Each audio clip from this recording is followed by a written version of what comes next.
السلام علیکم ورحمۃ اللہ وبرکاتہ۔ بسم اللہ الرحمن الرحیم۔ الحمد للہ رب العالمین والصلاة والسلام علی سید الانبیاء والمرسلین محمد وآلہ واصحابہ اجمعین۔ اما بعد فاعوذ باللہ من الشیطان الرجیم۔ بسم اللہ الرحمن الرحیم۔ ایاک نعبد وایاک نستعین اہدنا الصراط المستقیم۔ وقال النبی صلی اللہ علیہ وسلم ان اللہ سبحانہ وتعالی یقول وَإِن سَلَّمْتَنِي فِي مَا أُرِيدُ كَفَيْتُكَ فِي مَا تُرِيدُ۔ اللهم أيدنا بتأييدك، اللهم أيدنا بتأييدك، اللهم أيدنا بتأييدك یا رب العالمین۔ دوستو، عزیزو، بھائیو، بزرگو، ہر کام کا تعلق افہام و تفہیم سے ہے۔ جو جتنا کام سمجھے گا اتنا آسانی سے کام کرے گا۔ اسی لیے ہر ہنر سے پہلے یوں کہا جاتا ہے کہ تم اس کام کو سمجھ لیا کرو، چاہے وہ کام کتنا آسان کام کیوں نہ ہو۔ یہ ترغیب دی جاتی ہے، یہ ترتیب بنائی جاتی ہے، پہلے اس کام کو سمجھو تاکہ کام سمجھانا بھی آسان ہو۔ اور جو جتنا پرانا ہوتا ہے اتنا آسانی سے سمجھاتا ہے، اور جو جتنا نیا ہوتا ہے اتنے ہی مشکل سے سمجھائے گا۔ اسی لیے فرمایا کرتے تھے کہ کسی بھی چیز کو آسان کرنے کے لیے اس کے لیے آسان ترتیب بھی بنایا کرو۔ بقول ہمارے عمر صاحب رحمۃ اللہ علیہ کے، ارے بھئی چلہ کو چلاؤ مت، چلے کی تشکیل کرنے کے لیے چلاؤ مت۔ چلاؤ گے تو لوگ یوں سمجھیں گے چلہ بہت بڑا ایک پہاڑ ہے، اور لوگ یوں سمجھیں گے چلہ بہت مشکل ہے، اس لیے کہ جناب بہت چلا رہے ہیں۔ آپ جب چلے کی تشکیل کر رہے ہیں ہلکی سی کیا کرو۔ ہر چیز کو یوں کہو گے کہ بھئی چلے کو جیسے چلی ہے آسانی کے ساتھ، اس بہت آسان کام ہے۔ 3 دن کو یوں کہا کرو، جانا ایک دن ہے، آنا ایک دن ہے، رہنا ایک دن ہے، تو لوگ یسرا ولا تعسرا، بشرا ولا تنفرا۔ تو کام کو سمجھانے کے لیے تسہیل الفاظ اختیار کرنا بہت ضروری ہے تاکہ تفہیم میں آسانی ہو جائے۔ تو اسی طرح ہم لوگ جس چیز کو سمجھنا اور سمجھانا چاہتے ہیں اس کے لیے زیادہ ہنگامہ کرنے کی ضرورت نہیں ہے، زیادہ اپنے آپ کو پریشانی میں ڈالنے کی بھی ضرورت نہیں ہے۔ جو شخص کلمے کو سمجھتا ہے وہ کلمے کی محنت کو بھی سمجھتا ہے۔ کلمہ لا الہ الا اللہ محمد رسول اللہ والا ہے، اور کلمہ ہمیں شرک سے بچاتا ہے۔ سب سے پہلی بات، لا الہ الا اللہ وحدہ لا شریک لہ لہ الملک و لہ الحمد۔ ہم یوں کہتے ہیں وحدانیت کے ساتھ عدم شرکت کا بھی اظہار کرنا پڑتا ہے۔ خالی قل هو اللہ احد کہنا کافی نہیں ہے، لم یلد ولم یولد کے ساتھ ولم یکن لہ کفوا احد۔ تو لا الہ الا اللہ کی تکمیل جو ہوتی ہے وہ شرک سے جب تک آپ وحدانیت کو بیان نہیں کرو گے تب تک وحدانیت بیان نہیں ہو سکتی۔ وحدانیت کو بیان کرنے کے لیے شرک سے پہلے اس کو پاک کرنا ہوگا۔ اسی طریقے سے دعوت کو بیان کرنے کے لیے دعوت کے اصل اصول کو سمجھاؤ۔ حضرت یوں فرمایا کرتے تھے، ارے بھائی ہمارا کام اللہ کے بندوں کو اللہ سے ملانا، ہمارا کام یہ ہے ہی نہیں کہ اللہ کے بندوں کو اللہ کے بندوں سے ملانا، بندوں سے ملانے کا کام ہمارا ہے ہی نہیں۔ بنیادی اصول، لنخرج العباد من عبادت العباد۔ ذرا میں آپ سے اگر مولوی ہوں تو پوچھتا ہوں، من عبادت العباد کسے کہتے ہیں؟ من عبادت العباد کسے کہتے ہیں؟ اللہ کے بندوں کو بندوں کی بندگی سے نکالنا۔ کیا مطلب؟ ارے ہر بندہ جب اللہ کا بندہ ہے تو بندے کی بندگی کیوں کرتا ہے؟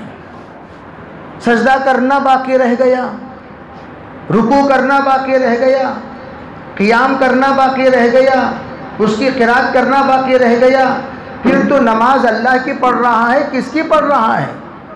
اللہ کے رسول علیہ السلام نے سلام کے لیے، تعظیم کے لیے جو صحابہ کھڑے ہو رہے تھے، آپ نے فرمایا لا تقوموا کالاعاجم، یہ اعجمیوں کی طرح کھڑے ہونا، یہ اعجمیوں کی طرح سر جھکنا، سلام کرتے وقت یوں کرنا، یہ سب کے سب درست نہیں ہے اسلام میں۔ یہ پیشانی ہے اللہ کے سامنے صرف جھکائیں گے، غیر اللہ کے سامنے نہیں جھکائیں گے۔ جس کو ہم کہتے رہتے ہیں عربی یوں جھک کر سلام بھی مت کیا کرو، یہ جھکنا بھی تو رکوع ہے، کأت الرأس کہتے ہیں۔ جس وقت آدمی سر جھکائے گا، حضرت مولانا ابو نقصب رحمۃ اللہ علیہ فرمایا کرتے تھے، نماز میں 2 رکوع کرنے سے حضور نے منع کیا۔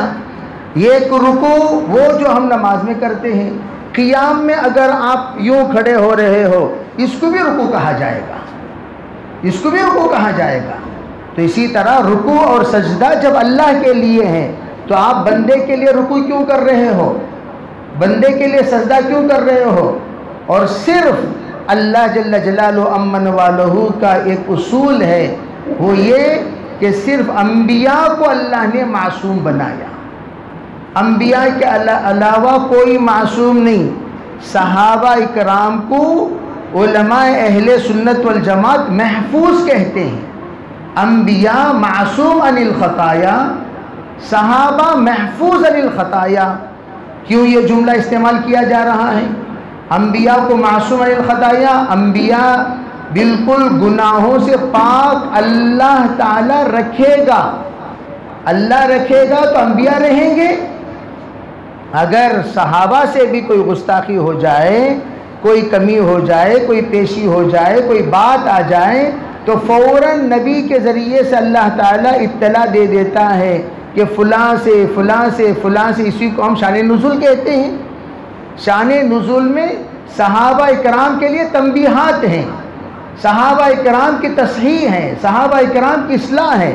جب یہ دونوں انبیاء اور صحابہ اکرام سے تو تا قیامت دین کی تعلیم چلانی ہے، اس لیے حضور نے فرمایا اصحابی کلہم عدول بِأَيِّهِمْ اقتدیتم اہتدیتم۔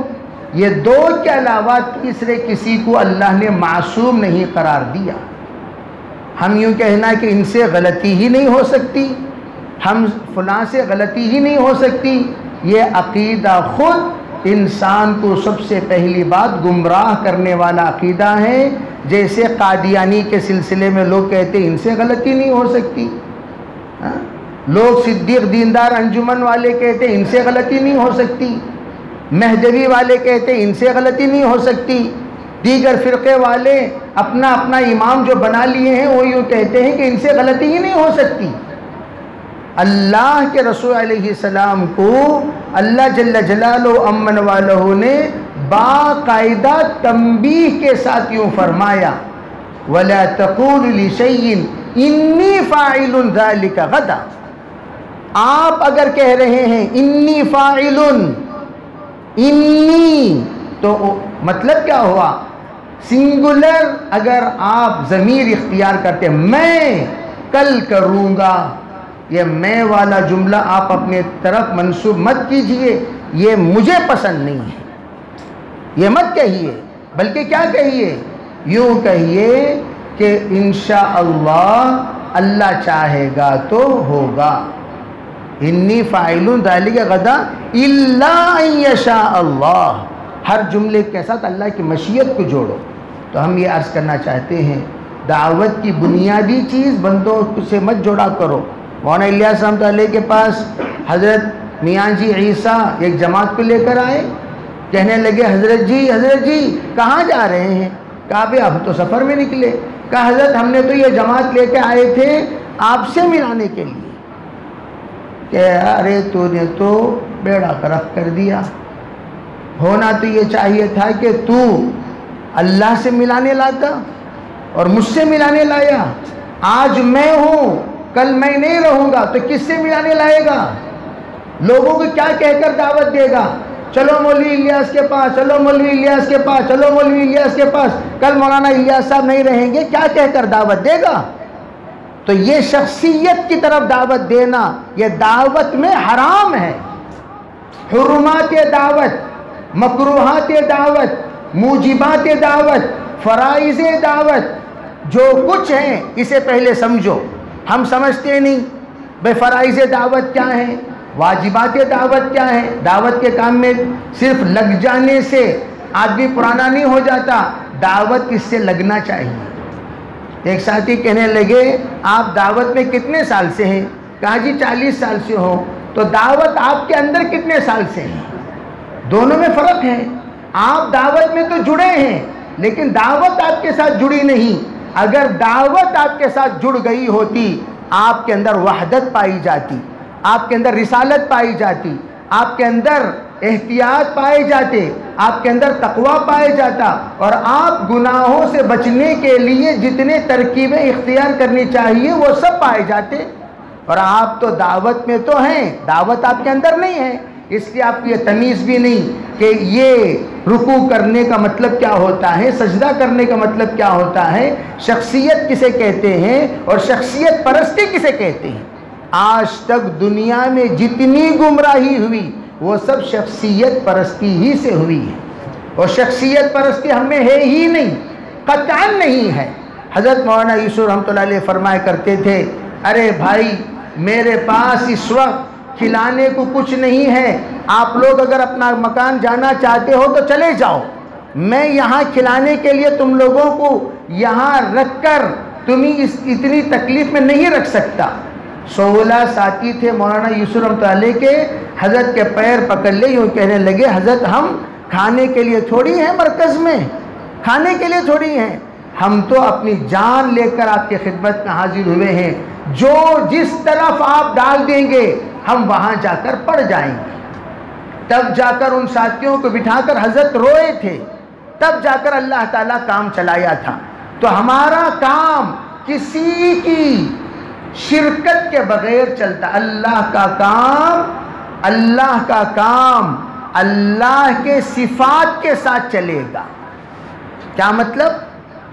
کام اللہ کا، تو جناب والا نے یوں سوچا، بعض مرتبہ آدمی کو دھوکہ ہو جاتا ہے کہ اللہ کا کام ان کو تو توحید اترا یا نہیں اترا اللہ جانے، وہ یوں سمجھے کہ بھئی جس وقت ہم یہاں سے نکال دیں گے، جیسے مولانا رحمت اللہ صاحب کرانوی رحمت اللہ علیہ بے نام ہو کر دنیا سے رخصت ہو گئے، جبکہ ایک زمانے میں وہ دعوت کے محراب تھے، دعوت کے منبر تھے، دعوت کے خطیب تھے، دعوت کی زبان تھے، اور ان کا جس وقت یہاں سے رشتہ کٹ ہو گیا ہمیشہ کے لیے حضرت نسیم منسیہ ہو گئے، تو وہ یوں تصور کرتے ہوئے بیٹھ گئے تھے۔ غلط فہمی ہو جاتی ہے کہ فلاں گئے تو وہ چلے گئے، فلاں گئے وہ چلے گئے، فلاں گئے وہ چلے گئے۔ ان کے دماغ میں یہ بات تھی کہ یہ چار دیواری میں جو رہے گا اسے عزت ملے گی، احترام ملے گا، مقام ملے گا، مرتبہ ملے گا، تو ان کے دماغ میں خود دعوت گھسی نہیں۔ دعوت کا تعلق جگہ سے نہیں ہے، دعوت کا تعلق اشخاص سے نہیں ہے، دعوت کا تعلق مساجد سے نہیں ہے، دعوت کا تعلق محنت سے ہے۔ محنت دعوت کا تعلق نبوت والی محنت سے ہے، اور نبوت والی محنت کسی جگہ کے محتاج نہیں ہے۔ وہی کعبۃ اللہ جو اس وقت ہمارا قبلہ ہے، اسی کعبۃ اللہ کو دیکھ کر سرکار دو عالم صلی اللہ علیہ وسلم روتے ہوئے نکلے تھے۔ کیا آپ وہ زمانہ بھول گئے؟ اللہ کے رسول 2 قدم آگے رکھ رہے ہیں، پیچھے مڑ کر دیکھ رہے ہیں، 2 قدم آگے رکھ رہے ہیں، پیچھے مڑ کر دیکھ رہے ہیں، 2 قدم آگے رکھ رہے ہیں، پیچھے مڑ کر دیکھ رہے ہیں۔ ایسا سرکار کعبے سے جدا ہو رہے تھے جیسے اپنے ماں سے کوئی بچہ جدا ہوتا۔ لیکن اللہ نے اِنَّا فَتَحْنَا لَكَ فَتْحًا مُبِينًا، او نکلنے والوں، فتح تمہارے پاس ضرور ہے، لیکن شرط یہ ہے کہ ہم جو کہتے ہیں وہ کیا کرو۔ سرکار بے یار و مددگار وہاں سے ہجرت فرما کر آج بھی وہ طریق الہجرہ جہاں پر سے ہم لوگ مکے سے مدینہ جاتے ہیں وہ شہادت دے سکتے ہیں، بے یار و مددگار آپ وہاں سے نکلے تھے، لیکن مدینے کو اللہ نے مرکز بنا کر بتایا۔ تو ہمارے کام کے اعتبار سے مراکز اصل نہیں ہوتے، کام اصل ہوتا ہے۔ فلاں مرکز نامدار ہے، نامدار جگہ پر کام بھی ہوگا، کوئی ضروری نہیں، نام کے جگہ پر کام ہونا کوئی ضروری نہیں۔ کتنے ایسے مراکز ہیں اللہ نے اس کو نسیہ منسیہ کر دیا، اللہ نے نیست و نابود کر دیا۔ تو اس لیے میرا عزیز بھائیوں، دعوت کا کام کا جو اختلاف ہے یہ اصولی اختلاف ہے، فقہی اختلاف ہے، یہ اختلاف اسلام اور کفر کا اختلاف ہے۔ میں آپ کو آج اس لیے کہ میری ٹرین 9:30 بجے ہے، میں صرف اور صرف چند باتیں آپ کو بتانے کے لیے آیا، ورنہ یہاں آ کر کوئی خاص دعوت میں حاضری دینے کا مقصد نہیں ہے۔ چند باتیں بتانا ہم پر فرض ہے، ان فرائض کی ادائیگی کے لیے ہماری حاضری ہوئی ہے۔ میں یہ عرض کرنا چاہتا ہوں کہ دعوت کا کام اس کا تعلق چند امور پر موقوف ہے۔ جس وقت ہمارے اصول اکابر ثلاثہ، اور آپ کو معلوم ہونی چاہیے مولانا الیاس رحمۃ اللہ علیہ پر کوئی کام کا الہام نہیں ہوا، اللہ کے رسول نے اشارہ تو فرمایا تم سے کام لیا جائے گا۔ حضرت مدنی کے بھائی نے یوں کہا تھا، حضرت آپ چلے جائیے، اللہ کے رسول کا اشارہ ہے کام لیا جائے گا، اللہ جو لینے والا ہے وہ لے گا۔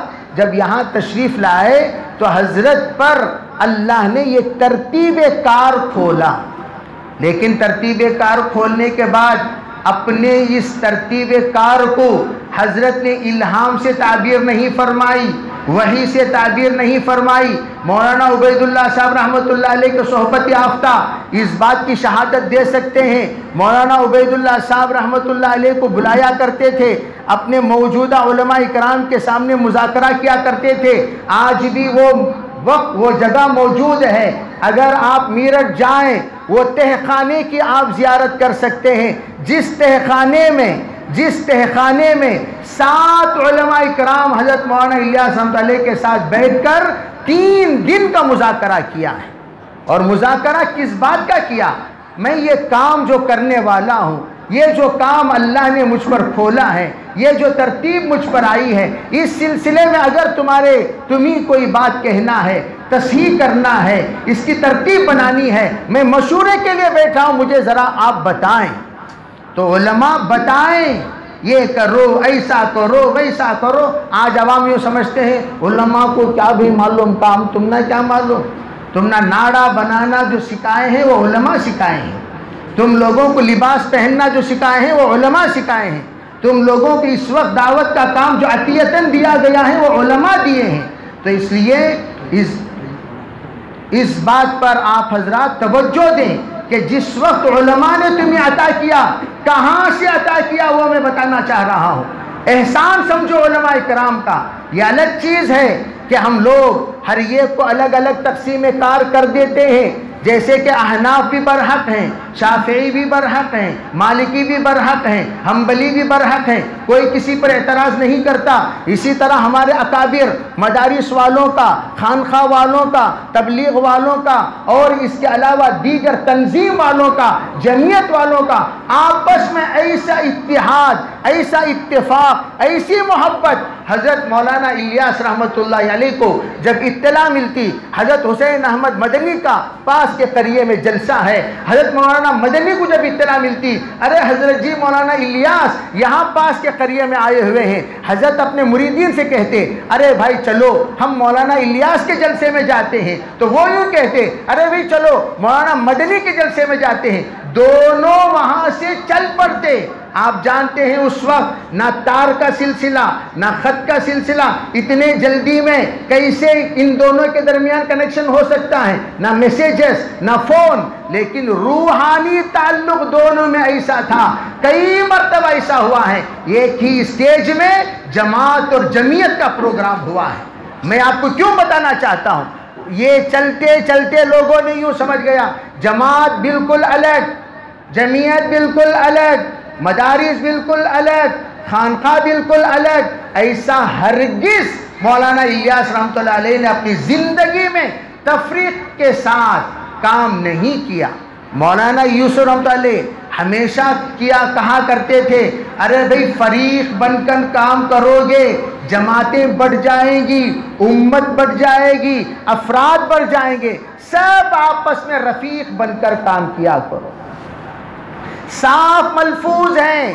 اگر کوئی مسجد میں مکتب پڑھا رہا ہے یہ بھی ہمارا کام کر رہا ہے، اگر کوئی مدرسے میں سبق پڑھا رہا ہے وہ بھی ہمارا کام کر رہا ہے، اگر کوئی مسجد میں امامت کر رہا ہے وہ بھی ہمارا کام کر رہا ہے، اگر کوئی خانقاہ میں ذکر کرا رہا ہے وہ بھی ہمارا کام کرا رہا ہے، اگر کوئی امت کے مسائل کو حل کے لیے اگر سیاست میں جڑ کر اخلاص کے ساتھ اور اس کی رہبری کر رہا ہے وہ بھی ہمارا کام کر رہا ہے. اس کام کی تفریق مت کیا کرو.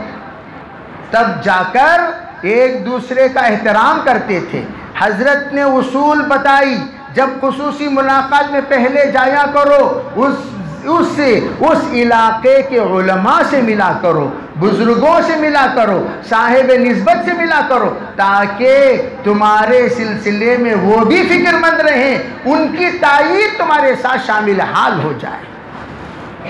تو تب جا کر کام عروج میں آیا.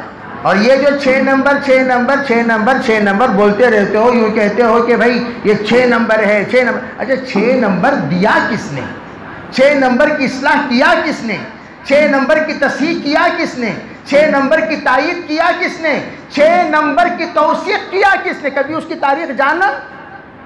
دعوت میں تو ایک زمانے سے ہونا بھائی 6 نمبر کی تاریخ کیا ہے بتاؤ. میرے عزیز بھائیوں افسوس کی بات ہے ہم نہ سر جانتے ہیں نہ پیر جانتے ہیں، ایک زمانے سے چل رہے ہیں نابیناؤں کی طرح. کیا کہا حضرت مولانا مفتی کفایت اللہ صاحب رحمۃ اللہ علیہ کے پاس جب مولانا الیاس رحمۃ اللہ علیہ کے 6 نمبر پہنچے، تصحیح کئی بار ہونے کے بعد مفتی کفایت اللہ کی خدمت میں 6 نمبر پہنچے ہیں. مفتی کفایت اللہ صاحب بڑے دبے الفاظ میں کہنے لگے حضرت آپ نے جو 4 نمبر لکھا ہے اکرام العلماء، اکرام العلماء، فرمایا حضرت یہ 4 نمبر جو اکرام العلماء لکھا عوام تو یوں سمجھے گی صرف علماء کی قدر کرنی چاہیے اور دیگر لوگوں کی قدر کرنا اسلام میں نہیں ہے. حضرت اس سے تو بہت بڑی گمراہی پھیل جائے گی. فرمایا کیا کریں؟ کہا حضرت اس کو اکرام المسلمین بنا دیں،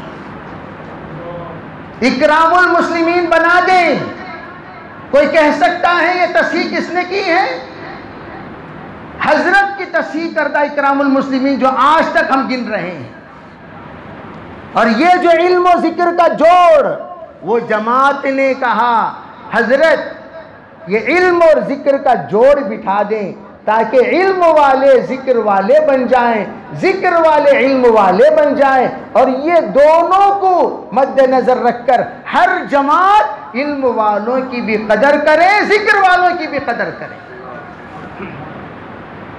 مخالفت دعوت میں ہے ہی نہیں.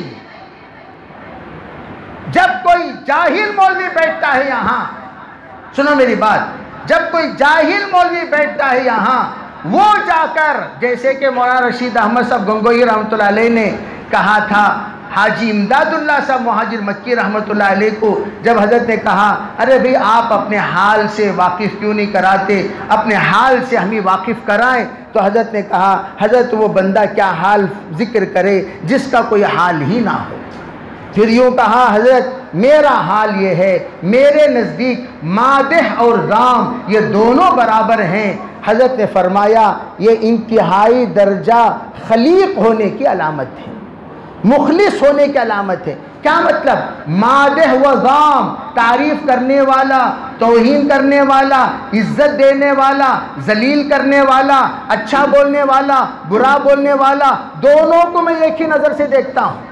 یہ نہیں کہ جناب میری تعریف کر رہے ہیں ان کو اٹھا کر آنکھوں کا تارا بنا لو، یہ میری توہین کر رہا ہے اسے جوتے کے نیچے رکھ کر رون دو، یہ ہے ہی نہیں۔ حضرت نے فرمایا یہ انتہائی درجے کے خلیق ہونے کی، مخلص ہونے کی اور اللہ کے طرف سے تربیت یافتہ ہونے کی علامت ہے۔ اسی لیے اللہ کے رسول کی سیرت میں حضور نے کبھی کسی برا کہنے والے سے انتقام نہیں لیا، جتنی بھی چاہے گستاخی کرے، سرکار نے کبھی انتقام نہیں لیا۔ یہ اعلیٰ درجے کی تربیت یافتہ ہونے کی علامت۔ اور دوسری بات فرمایا حضرت میں نصوص کے درمیان تعارض نہیں پاتا، نصوص کے درمیان تعارض یہ عجیب بات ہے۔ نصوص کسے کہتے ہیں؟ قرآن و حدیث جاننے والے جانتے ہیں یہ آیت فلاں آیت کے مخالف ہیں، یہ حدیث فلاں حدیث کے مخالف ہے، ان دونوں کے درمیان تعارض ہو گیا، ان دونوں کے درمیان ٹکراؤ ہو گیا۔ یہ حدیث پڑھنے والے فقہ پڑھنے والے پڑھانے والے یہ کہتے رہتے ہیں ارے ٹکراؤ ہو گیا، اس کا جواب یہ ہے، اس کا جواب یہ ہے۔ حضرت فرمانے لگے میں تعارض ہی نہیں پاتا، کیوں؟ اس لیے کہ الحمدللہ حضرت جب لکھے تو حضرت نے جواب لکھا کہ اس لیے کہ الحمدللہ آپ کامل علم رکھتے ہیں۔ کیا مطلب؟ ایک صاحب آ کر کہنے لگے حضرت آپ کا بیان میرے پاس موجود ہے، آپ نے نظام الدین کے مناقب پر، نظام الدین کی عزت اور احترام پر اتنا بہترین بیان کیا اور آج آپ ہی۔ میں نے کہا ارے بھائی آپ اس بیان اور اس بیان میں فرق نہیں ہے، آج بھی ہم وہ مقامات جہاں پر دعوت کا کام ہو رہا ہے، وہ مقام جہاں امت کی حفاظت کی محنت چل رہی ہے، وہ مقام جہاں امت کے ایمان اور اعمال کی حفاظت کے سلسلے میں مشورے ہو رہے ہیں، آج بھی ان مقامات کا وہی مقام ہے جو مقام میں نے بیان کیا۔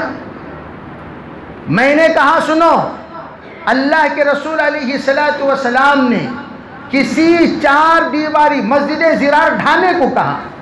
اب پوچھو کیوں ڈھانے کو کہا؟ تو لوگ یوں کہیں گے وہاں بیٹھ کر امت کو ڈھانے کی اسکیمیں چلائی جاتی تھی، امت کو تباہ کرنے کی باتیں کی جاتی تھی۔ حضرت جبریل نے آ کر کہا اگر آپ جائیں گے اوپر سے چٹان گرانے کا ان لوگوں نے پلان ڈال رکھا ہے، آپ ہرگز نہ جائیں۔ اللہ کے رسول کو جب اطلاع مل گئی یہ مسجد زرار ہیں تو حضور نے فرمایا فوراً جا کر اسے ڈھا دیا کرو۔ کیا آپ یہ کہہ سکتے ہیں حضور نے مسجد ڈھا دی؟ حضور نے وہ فتنے کا مرکز کے سلسلے میں آپ نے وہ بات کہی، ورنہ مناقب تو ہر چیز کی ہے ہی۔ ہم کہتے ہیں آج بھی ہم اصول پر گفتگو کرتے ہیں، اور میں آپ کو یہ بتا دوں میں جو اس سلسلے میں مخالفت شروع کیا چند ان باتوں میں جو باتیں ایمان اور عقائد سے ٹکرا رہی ہیں وہ آج کل سے نہیں ہیں، نوت پر آج سے ہیں۔ تب سے ہیں۔ آپ یوں نہ سمجھیے کہ 2014 سے مولانا کو کچھ پتہ چلا ہوگا، نہیں، میں تو طفل مکتب ہوں، چھوٹا سا بچہ ہوں، آپ حضرات کے تجربے کے سلسلے میں کوئی حیثیت نہیں ہے۔ 98 سے اللہ کا احسان ہے، شکر ہے، اللہ کا کرم ہے، میں جناب والا کا نہ کوئی بیان سنا، نہ ان کا بیان نقل کرتا ہوں، نہ کبھی اس کے بیان کے سلسلے میں حوالہ دینے والوں کو یوں ہی رہنے دیتا ہوں۔ بڑی عاجزی اور حکمت کے ساتھ اپنے ساتھیوں کو ایسا ان کے بیان سے نکال کر لے جاتا تھا جیسے مسکے سے بال نکال کر لے جاتے۔ جب پتہ چلتا جناب والا کا بیان ہے، اس سے پہلے ہماری ایک ترغیبی بات ہوتی بھئی اس وقت بٹھا کر ان کا عقیدہ خراب کرنے سے بہتر یہ ہے ان کو قبرستان لے جایا جائے۔ ان کو درگاہ دکھا دیا جائے، ان کو فاتحہ پڑھوا دیا جائے، تاکہ یہ لوگ کسی نہ کسی کنت نہیتکم عن زیارت القبور فزورها عبرت حاصل کرنے کی جگہ چلے جائیں۔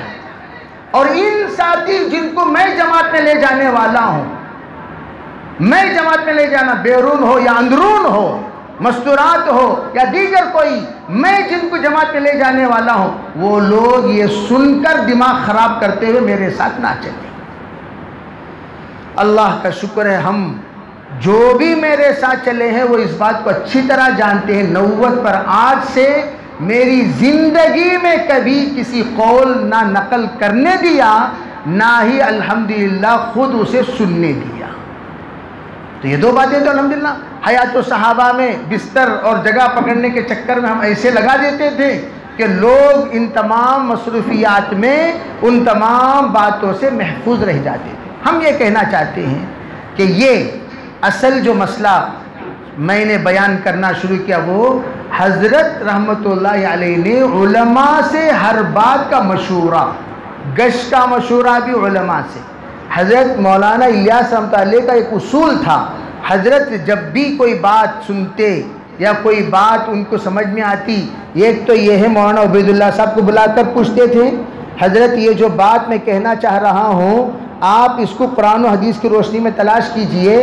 مولانا عبید اللہ صاحب تلاش کرنے کے بعد صاف کہہ دیا کرتے تھے فلاں حدیث کے مطابق آپ کی یہ بات ہے، آپ بیان کر سکتے ہیں، یہ بات حدیث کے خلاف ہے، آپ بیان نہ کریں۔ آپ ملفوظات الیاس اٹھا کر دیکھ لیجئے رحمت اللہ علیہ، اس کے کسی بھی بات پر آپ اعتراض نہیں کر سکتے، اور ہر بات کی قرآن و حدیث آپ کو ملے گی۔ قرآن و حدیث، ہر بات کی قرآن و حدیث آپ کو ملے گی۔ آج تک کسی نے ملفوظات الیاس رحمت اللہ علیہ پر اعتراض نہیں کیا اور کر بھی نہیں سکتے۔ ایک مرتبہ تو لکھنؤ میں حضرت بیان کرنے کے بعد چھری رکھ دیے سامنے، چھری رکھ دیے سامنے۔ یہ سب واقعات یہاں میں اس لیے بیان کر رہا ہوں تاکہ آپ کو اعتماد ہو جائے مولانا الیاس رحمۃ اللہ نے ہر بات بیان کرنے سے پہلے کتنی احتیاط کرتے تھے۔ رکھنے کے بعد علماء کی مجلس میں کہنے لگے اگر میری بات میں کوئی کمی پیشی ہو، اگر میری بات میں کوئی کمی پیشی ہو، یہ چھری تمہارے سامنے حاضر ہے، مجھے ذبح کرنا آپ کے لیے حلال ہے۔ کتنی اعتماد والی بات ہوگی۔ اور آج کوئی کہتا ہے تمہاری بات میں یہ کمی ہے، تمہاری بات میں یہ کمی ہے، تمہاری بات میں یہ کمی ہے، تمہاری بات میں یہ کمی ہے۔ تم کہہ رہے ہو میں صدیق اکبر کے نسل سے ہوں، صدیق اکبر کے نسل والا مولانا الیاس کی طرح ہوتا ہے، صدیق اکبر کے نسل والا مولانا یوسف کی طرح ہوتا ہے، صدیق اکبر کے نسل والا تمہارے والد حضرت ہارون کی طرح ہوتا ہے۔ ان کے اندر ماننے کی صفت، کبھی منوانے کی صفت نہیں۔ کیا تھے؟ تکبر ذرا برابر آپ ان تینوں بزرگوں میں نہیں بتا سکتے۔ مولانا یہی وہ مولانا جمیل صاحب حیدرآباد کے، جس وقت مولانا یوسف رحمۃ اللہ سے ملنے کے لیے یہاں سے سفر کرتے ہوئے گئے، اور حضرت بھوپال میں ان کو کالرا کی بیماری کے اٹیک کی وجہ سے دست اور قے شروع ہو گئے، وہیں سے ساتھیوں نے کہا حضرت واپس، کہا نہیں، مقصد منزل قریب ہے، وہاں جائیں گے، مولانا سے ملیں گے، پھر ان سے دعائیں لیں گے، مذاکرہ کریں گے، واپس آئیں گے۔ ہوا کیا؟ ہوا یہ کہ حضرت چلے گئے، پہنچ گئے، حضرت کی طبیعت ناساز ہے، حضرت کے پاس روزانہ صبح و شام آ رہے ہیں، اور آ کر ان کے دوائی کا، کھانے کا نظم بنایا جا رہا ہے۔ خود ایک صاحب آ کر ہاتھ میں دیتے تھے اور گلاس ہاتھ میں تھماتے تھے، حضرت آپ یہ گولی استعمال کریں، گولی استعمال کر۔ حضرت کو افاقہ ہو گیا، کہا ارے بھائی طبیعت تو اب اچھی ہے کہ اب تک مولانا یوسف رحمۃ اللہ سے ملاقات نہیں ہوئی، جس مقصد سے میں آیا مولانا سے میں ملنا چاہتا ہوں۔ تو حضرت مولانا عبید اللہ صاحب رحمۃ اللہ کہنے لگے مولانا یوسف سے آپ کی ملاقات نہیں ہوئی؟ کہا جی تو میری تو ملاقات نہیں ہوئی۔ کہا حضرت کیا فرما رہے ہیں؟ مولانا یوسف سے آپ کی ملاقات نہیں ہوئی؟ کہا جی میری تو ملاقات نہیں ہوئی۔ کہا حضرت جو روزانہ صبح آ کر آپ کو جو گولی دے رہے ہیں، تیمارداری کر رہے ہیں، ناشتہ لا کر رکھ رہے ہیں، وہی تو ہیں مولانا یوسف۔ تم دادا کہتے ہو، ذرا برابر اپنی زندگی کی ایک مثال پیش کر سکتے ہو؟ صدیق اکبر کے نسل سے کہنے میں شرم آنی چاہیے. زندگی ڈوب جائے، سلام کرنے پر تم جواب نہیں دیتے، تمہارا ہاتھ بڑھانے میں تکبر ہے، تمہاری چال میں تکبر ہے، تمہارے چلن میں تکبر ہے، تمہارے کردار میں تکبر ہے، اور تم صدیق اکبر کے خاندان کے ہو. تھف ہو نسبت. اسی لیے کہا من بط عملہ لم یسرع بہ نسبہ، جس کے اعمال سست ہوں اس کا نسب اسے کبھی ترقی نہیں دے سکتا. اعمال ہوں گے تمہارے نسب بہت بلند. ہم یہ نہیں کہتے کہ تمہارے نسب کے سلسلے میں ہم گفتگو کرنا نہیں چاہتے، یقیناً تم صدیقی ہوں گے، لیکن اخلاق بتائیے جناب، کردار بتائیے. کوئی تمہارے وفات کے بعد تمہارے اخلاق کی کون سی مثال پیش کرے گا؟ تمہاری کرامتیں تو پیش کی جا رہی ہیں، تمہارے اخلاق آج تک کسی نے پیش نہیں کیا. تاریخ بتا دے اٹھا کر، کسی نے یوں کہا ہو کہ یہ اخلاق کے ساتھ پیش آئے ہیں، انہوں نے میری خدمت کی. بلکہ اس کا الٹا، وہ دستگیر آج بھی زندہ ہے جس نے جناب کی خدمت میں 2 ماہ تھا جب اتنے بڑے بڑے صندوق لے جا کر گھر پہنچایا کرتا تھا اور غلام کی طرح کھڑا رہتا تھا، اور چاکلیٹ کے بڑے بڑے ٹن لے جا کر گھر میں رکھنے والے جناب جب چاکلیٹ گن رہے تھے، کوئی خادم جب دیکھ رہے تھے، یہ نگرانی چل رہی تھی، یوں ڈانٹ کر کہا فقیروں کی طرح کیا دیکھ رہے ہو، چلو اپنا کام کرو. کیا ایک چاکلیٹ اگر اٹھا کے دے دیتے زندگی بھر تو میرا احسان نہ مانتا؟ مجھے افسوس ہے شخصیت پر گفتگو کرنے پر، پتہ نہیں میں کیوں مجبور ہوا. میں یہ سن رہا ہوں کہ تم اپنے آپ کو صدیقی کہہ رہے ہو، لیکن صدیقی کہنے سے کوئی صدیقی نہیں بن جاتا، فاروقی کہنے سے کوئی فاروقی نہیں بن جاتا، عثمانی کہنے سے کوئی عثمانی نہیں بن جاتا، علوی کہنے سے کوئی علوی نہیں بن جاتا. ذرا تو ہو پسر نمونے پدرست الولد سر لأبیہ.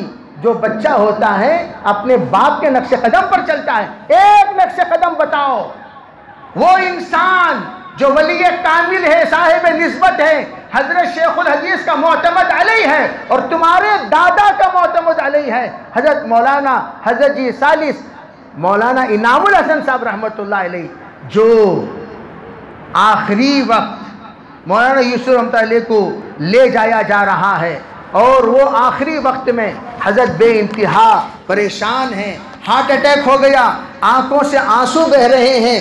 حضرت مولانا انعام صاحب رحمۃ اللہ نے تسلی دیتے ہوئے کہا حضرت آپ نہ گھبرائیں، اللہ کے ساتھ اللہ تعالیٰ عافیت کا معاملہ کرے گا. اس وقت آخری جملہ مولانا یوسف رحمۃ اللہ نے فرمایا مولانا مجھے اپنے آخرت کے بارے میں ڈر لگ رہا ہے. حضرت نے تسلی دی آپ مت گھبرائیے. خود ساڑو اپنے آنسو پوچھ رہی ہیں، اور ان کے سلسلے میں تم الزام لگاتے ہو وہ تمہارے باپ کے قاتل ہیں. شرم سے ڈوب مرو. تھف ہو تمہاری زندگی پر. اللہ تعالیٰ پناہ دے اگر ذرا برابر تمہارے اندر ایمان ہے. میں آج کہہ رہا ہوں، کئی سالوں سے کہتا ہوا آ رہا ہوں، تم ان سے مشورہ مت کیا کرو. وقت میرا ختم ہو رہا ہے. ان سے مشورہ مت کیا کرو، اللہ سے مشورہ کرو، جس کو کہتے ہیں استخارہ. رب سے پوچھو یا رحمان و رحیم، اے کریم ستار غفور، میں تجھ سے پوچھ رہا ہوں، بتا حق پر کون ہے؟ 1 بار 2 بار 3 بار 4 بار 11 دن تم پوچھو. یقین ہے اس ذات کی جس کے گھر میں بیٹھ کر میں گفتگو کر رہا ہوں، انشاءاللہ تمہیں وہ اجتماعی نظام کی طرف اشارہ ملے گا، انفرادی نظام کی طرف اشارہ نہیں ملے گا. اور اجتماعی نظام اجتماعیت کے ساتھ چلتا ہے، اور اجتماعیت کے ساتھ چلنے کو شورا کہتے ہیں. انفرادی نظام شخصیت کے ساتھ چلتا ہے، اور شخصیت کو عمارت کہتے ہیں. اور امیر بنتے نہیں بنائے جاتے ہیں. جو خود ساختہ امیر ہوتا ہے وہ انتہائی درجے کا متکبر ہوتا ہے. جو امیر بنانے کے باوجود خود حیات و صحابہ 10 بار پڑھ رہے ہو، کیا تمہارے سامنے وہ حدیث نہیں گزری؟ حضور نے فرمایا اگر امیر کوئی بننے کا شوق رکھتا ہے اسے امیر مت بنایا کرو. امیر بننے کا اگر کوئی ارادہ رکھتا امیر مت، کیوں؟ اس سے خیانت ہوگی. اب آپ کہہ رہے ہیں مجھے نہیں مانو گے، جہنم میں جاؤ، جہنم میں جاؤ. کون جائے گا جہنم میں؟ امیر بننے کا شوق مجھے بھی ہے، مجھے بھی بنا دو امیر. اسے بھی ہے، اسے بھی بنا دو، اسے بھی ہے، اسے بھی بنا دو، جو جو مانتا ہے اسے بنا دو امیر. امیر مشورے سے. صدیق اکبر کی مثال دیتے ہو، صدیق اکبر کو سرکار نے بنایا، حضرت عمر کو مشورے سے، حضرت عثمان کو مشورے سے، علی کو مشورے سے. تم یہ بتا دو انفرادی حضرت عثمان نے یوں کہا ہو میں خلیفہ ہوں، صدیق اکبر نے کہا ہو میں خلیفہ ہوں، عمر فاروق نے کہا ہو میں خلیفہ ہوں، کسی نے یہ نہیں کہا میں خلیفہ ہوں. ہر ایک کو امیر بنایا گیا. امیر بنتے نہیں، بنائے جاتے ہیں جناب، یہ اصول ہیں. اور آپ تو بن گئے خود ساختہ امیر. اس لیے میرے عزیز بھائیوں، ہمیں دعوت کے اصول پر بولنا ہے. اصول کیا؟ شخصیت کی طرف جوڑنا دعوت کا اصول ہے ہی نہیں. دوسری بات، تم نے دعوت میں کتنا بگاڑ پیدا کیا، یہ ایک اتنا بڑا عنوان ہے. اگر میں ترتیب کے ساتھ کہتا چلوں، 5 گھنٹے چاہیے پرانے ساتھیوں کی جماعت چاہیے جن کو رکھ کر میں یہ بتاؤں گا کہ انہوں نے دعوت میں کتنا بگاڑ پیدا کیا. اور وہ بگاڑ جو اپنے دادا کے اصول کے خلاف، اپنے پردادا کے اصول کے خلاف، اپنے اجماع کے اصول کے خلاف. اجماع کسے کہتے ہیں؟ دعوت میں اجماع ہے مشورہ. قرآن و حدیث تو نہیں ہے لیکن اجماع تو ہے. دعوت میں جو اجماع ہے وہ مشورہ ہے. اور اجماع کے خلاف یہ ایک بار نہیں، 2 بار نہیں، 10. ایک صاحب میرے پاس آئے خرجہ کے، حافظ ایوب. میں نام کیوں بول رہا ہوں؟ میں نام اس لیے بول رہا ہوں تاکہ آپ کو حوالہ بھی صحیح ملے، ورنہ یہ غیبت نہیں ہے. اور آپ لوگوں کو معلوم ہونی چاہیے 11 چیزیں غیبت نہیں ہیں. اس وقت میں محراب میں بیٹھ کر یہ سب باتیں کہہ رہا ہوں، اس کو غیبت نہیں کہتے، اسے کہتے امت کی حفاظت. اگر میں قادیانی کو قادیانی کہوں تو کیا وہ غیبت ہے؟ اگر میں یوں کہوں کہ بھئی فلاں مرتد ہو گیا، کیا وہ غیبت ہے؟ اسود عنسی کے بارے میں کہوں تو وہ غیبت ہے. مسلمہ کے بارے میں کہوں تو وہ غیبت ہے. سجا کے بارے میں کہوں تو وہ غیبت ہے. تو غیبت نہیں کہتے. غیبت کسے کہتے ہیں؟ غیبت کہتے ہیں اس کو جس کے اصلاح کا تعلق آپ سے ہے ہی نہیں. لیکن اس وقت وہ امت، وہ عوام جو تمام مفتیوں کو، مولویوں کو، علماء کو اس نظر سے دیکھ رہی ہے، یہ سب ہمارے کام کے ذمہ دار کل آ کر اللہ کے سامنے کھڑے ہو کر کہیں گے یا اللہ یہ میرا ذمہ دار تھا، یہ میرا ذمہ دار تھا، یہ میرا ذمہ دار تھا، یہ میرا ذمہ دار تھا. جب کوئی شخص اصول کے خلاف، حدیث کے خلاف، قرآن کے خلاف، ایمان کے خلاف، شریعت مطہرہ کے خلاف جب یہ کر رہا تھا تو یہ سب ذمہ دار سمجھدار ہمارے سامنے آ کر سمجھانا چاہیے تھا، نہیں سمجھانا چاہیے تھا. اذا من رآ منکم منکرا فلیغیرہ بیدی وَإِن لَمْ يَسْتَطِعْ فَبِلِسَانِهِ وَإِن لَمْ يَسْتَطِعْ فَبِقَلْبِهِ. تو ہم فبلسانی میں ہیں، جو منکر دیکھ رہے ہیں وہ بول رہے ہیں، اور یہ اجتماعی منکر. دوسری بات، اس وقت جناب غیر مقلد ہو چکے ہیں. غیر مقلد، اس کے لیے دلیل کے لیے جناب والا کی نماز کے ہاتھ باندھنے کا طریقہ دیکھ لیجئے. وہ اپنے آپ کو کہتے ہیں بھئی ان کے والد حنفی تھے، ان کے دادا حنفی تھے. دادا حنفی تو پکے حنفی، تحاوی کی شرح انہوں نے لکھی احناف کی تائید میں. اور جب اتنے پکے حنفی ہیں اور ان کے پردادا پکے حنفی، تو غیر مقلد کیسا ہو گیا بھائی؟ تیرا ہاتھ اوپر کیوں چلا گیا؟ نمبر 2، اور جنازے کی نماز میں کہیں تکبیرات میں ہاتھ اٹھائے جاتے ہیں، اور جناب والا کی ویڈیو یوٹیوب میں موجود ہے، اٹھا کر دیکھ لیجئے. چاروں تکبیر میں 4 مرتبہ ہاتھ اٹھا رہے ہیں. یہ بھی غیر مقلد. اور ان کے ساتھ دینے والے مولانا سلمان صاحب ندوی، وہ بھی غیر مقلد، جنہوں نے صاف اپنے غیر مقلدیت کا اعلان کرتے ہوئے کہہ دیا قربانی کے دن 3 نہیں 4 ہیں. یہ تو سب جانتے ہیں. میں وہ اوپنلی اس لیے کہہ رہا ہوں، تم انکار کر دو میں غیر مقلد نہیں ہوں، میں حنفی ہوں، پھر ہاتھ کیوں اٹھایا؟ دلیل پیش کرو. دلیل پیش کرو. ہاتھ اٹھایا کیوں؟ دلیل پیش کرو. تم شافعی نہیں، حنبلی نہیں، مالکی نہیں، تم حنفی ہو، اور حنفی ہو کر یہ حرکت کوئی کرتا ہے تو غیر مقلد کرتا ہے، دیگر کوئی مسلک کا نہیں کرتا. اور ان کی باتیں، ان کے عقائد بیان کرنے کے لیے میرے پاس وقت نہیں ہے. تفصیلات کے ساتھ بیانات موجود ہیں، جہاں موجود ہیں 9-10 سے زیادہ 10-12 گھنٹے کے تفصیلات موجود ہیں. ان تفصیلات کو آپ سن لیں. اس لیے گاڑی کا وقت بھی قریب ہے، اور جو نیٹ میں دکھاتے ہیں وہ حقیقت میں کبھی ہوتا نہیں، جو ہوتا ہے وہ حقیقت میں دکھاتا نہیں. کبھی کبھار ہم ٹرین دیکھنے کے لیے پہنچے، اطلاع ملی کہ جناب ٹرین چلی گئی. اس سے کفِ افسوس ملنے سے بہتر یہ ہے میں آپ سے رخصتی چاہتا ہوں.